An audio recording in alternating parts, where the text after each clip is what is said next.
ഞാൻ MSc പഠിച്ച സമയത്ത് എൻ്റെ ലാസ്റ്റ് സെമസ്റ്ററിലെ പ്രൊജക്റ്റ് ഞാൻ കൊൽക്കത്തയിൽ പോയായിരുന്നു ചെയ്തിട്ടുണ്ടായിരുന്നു കേട്ടോ. നമ്മുടെ കോളേജിൽ ചെയ്യേണ്ടവർക്ക് ചെയ്യാം, വേറെ പോയി ചെയ്യേണ്ടവർക്ക് അങ്ങനെയും ചെയ്യാമായിരുന്നു. ഞാൻ പക്ഷേ പ്രിഫർ ചെയ്തത് കൊൽക്കത്തയിലൊരു ഇൻസ്റ്റിറ്റ്യൂട്ടായിരുന്നു. അങ്ങനെ ഒരു 6 മാസം ഞാൻ കൊൽക്കത്തയിലുണ്ടായിരുന്നു. അവിടെ ചെന്ന് ഞാൻ താമസിച്ചിരുന്ന ഹോസ്റ്റലിൽ നിന്ന് ഞങ്ങൾക്ക് മിക്കവാറും കിട്ടിയിരുന്നൊരു ബ്രേക്ക്ഫാസ്റ്റ് ഐറ്റം ആയിരുന്നു ആലു പൊറോട്ട. അവിടെ ചെന്നപ്പോഴാണ് ഞാൻ ഈ പേര് സത്യത്തിൽ കേൾക്കുന്നതും ഇത് രുചിച്ചറിയുന്നതും. എൻ്റെ വീട്ടിലെന്നും ഇഡ്ഡലി, പുട്ട്, ദോശ ഇതൊക്കെയായിരുന്നല്ലോ.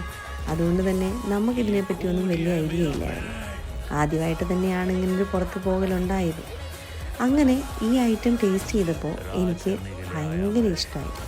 അപ്പോൾ തന്നെ വിചാരിച്ചു വീട്ടിൽ വന്നിട്ട് എന്തായാലും ഇതൊന്ന് ഉണ്ടാക്കി നോക്കണമെന്ന്. അങ്ങനെ തിരിച്ച് വീട്ടിലെത്തിക്കഴിഞ്ഞ് യൂട്യൂബിലൊക്കെ നോക്കി ഇതിൻ്റെ റെസിപ്പിയൊക്കെ കണ്ടുപിടിച്ച് ഞാൻ വീട്ടിലുണ്ടാക്കിയപ്പം വീട്ടിലെല്ലാവർക്കും ഒത്തിരി ഇഷ്ടപ്പെട്ടു.